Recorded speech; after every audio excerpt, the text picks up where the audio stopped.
More than 20 years ago, I came to China for the first time. I was completely overwhelmed. The scale, the noise, the sheer pace of everything. But one thing I noticed very quickly was that while China was making almost everything the world consumed, it was doing it quietly. The labels said Nike, Samsung, Bosch, Philips. China was the engine room, but someone else's name was on the door.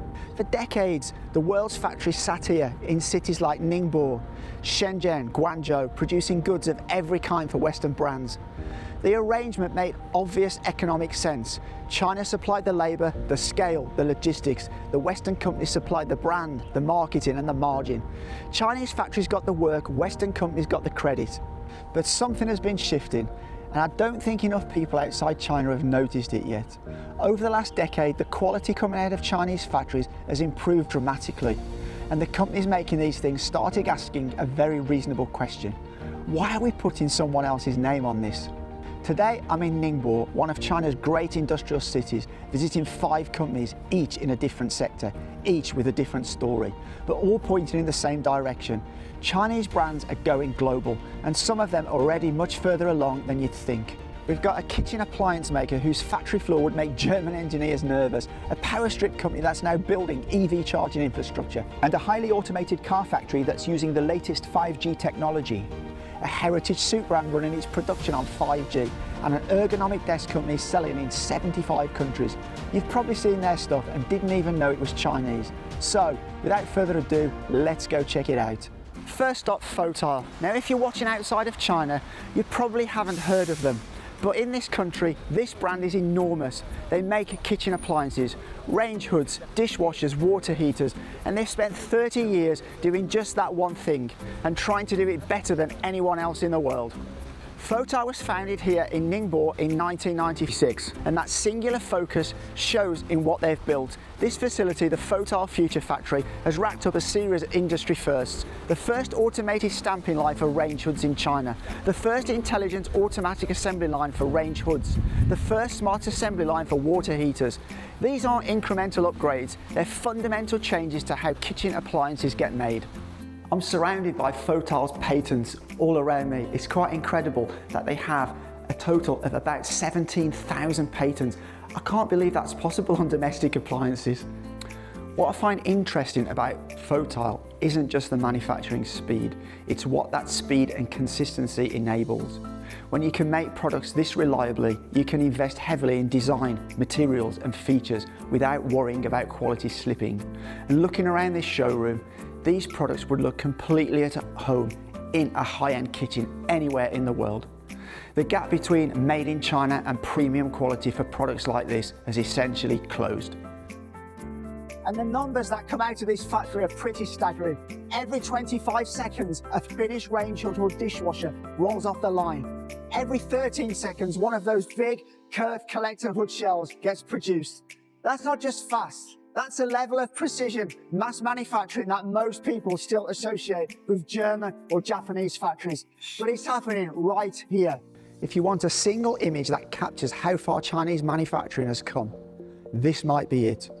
The Zeekr factory, 2,000 acres, bigger than many town centres, and all of it devoted to building premium electric vehicles. Zeekr is a brand that many outside of China are only just beginning to discover, but in the EV world, it's already serious. It's a subsidiary of Geely, which also owns Volvo and Polestar. Founded with a clean mandate, build a genuine premium Chinese EV brand with a factory to match. Construction here began in late 2018. The factory came online in the third quarter of 2021, and it earned a place in Zhejiang province's first batch of future factory designations, a government certification for smart manufacturing excellence. So as well as the Zeekr brand, Geely also own the Volvo brand, and as many of Europeans will know, Volvo is considered to be one of the safest cars on the road. But that philosophy has gone through all the Geely brands now, so they pay lots and lots of attention to the Zeekr brand's safety, and that's a really important thing you need to consider when you're purchasing any car. And the facility is designed to produce 300,000 cars a year. That's a big number. So you can see how different models are all on the same line, and that's because of their flexible manufacture. As I mentioned earlier, they can have 6 different models on the line at one time. And that's something that traditional production lines just cannot do. And that's what makes their manufacturing so efficient. The final assembly shop is where I think the story really gets interesting. It's set up for full C-to-N production, customer to manufacturer, meaning each car is essentially built to a specific customer's configuration.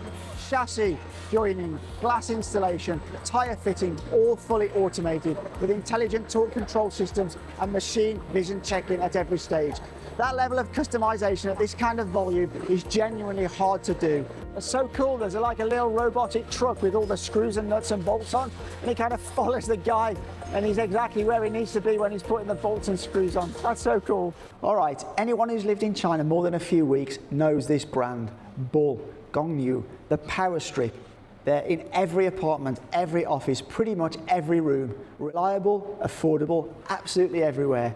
And if that was the whole story, it'd be a perfectly good story, but it's not the whole story. Bull has built out an entire new energy charging division, spanning a product range from 3.5 kilowatts, wall boxes, all the way up to 3 megawatts.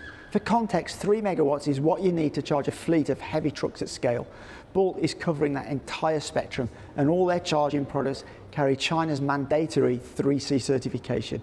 This is serious, engineered infrastructure, not a side project.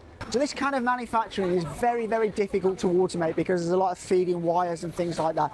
But at Bull, they've managed to automate part of that process. So it's a semi-automated processor. You can see machines like this, and then there's like people at stations, and it goes onto another automatic process. So they've automated it as best they can, as advanced they can. And they've actually developed all those automation machines themselves because it's not like off-the-shelf stuff.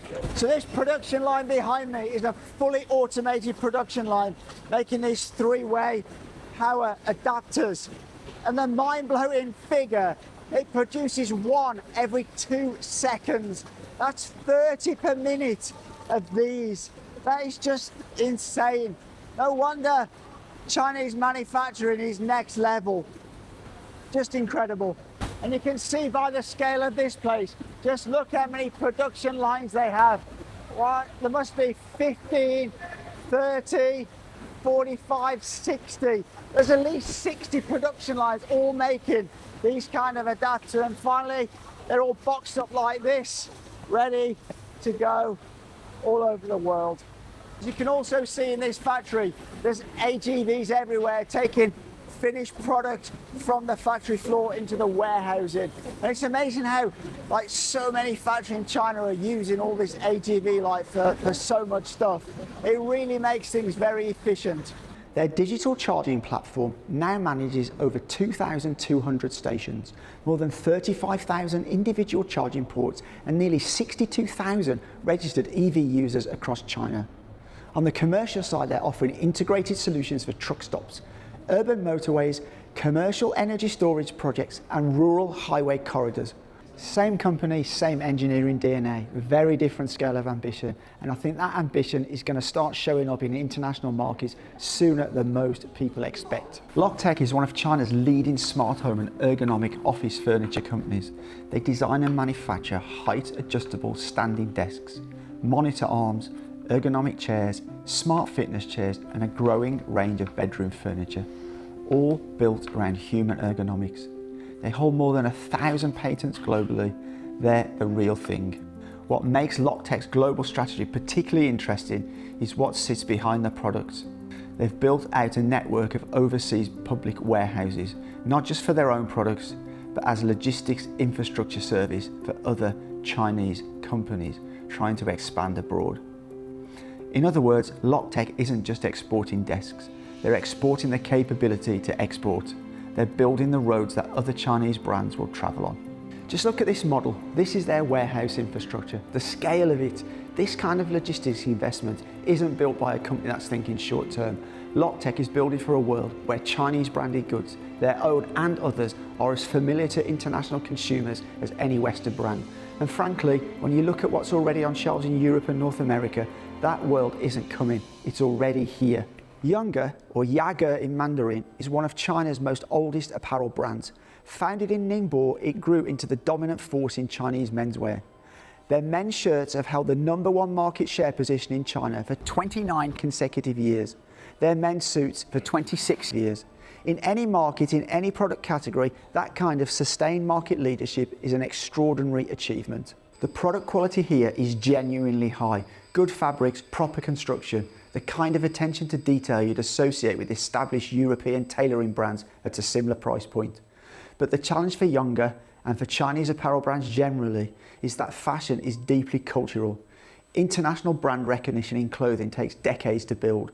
People have to actively want to wear your label. That's a different journey from manufacturing excellence alone. Yungor's response has been to go extremely deep on the manufacturing side, to build production infrastructure so advanced that the factory itself becomes part of the brand story. They've been investing heavily in smart manufacturing and new retail transformation, building 5G connected production facilities and pursuing future factory designation. This wall behind me is the 5G Smart Factory Data Center, real-time production monitoring across the entire facility. A traditional suit manufacturer running on this kind of digital infrastructure with this level of visibility into every stitch, it's a combination you generally wouldn't have expected to see, even 5 years ago.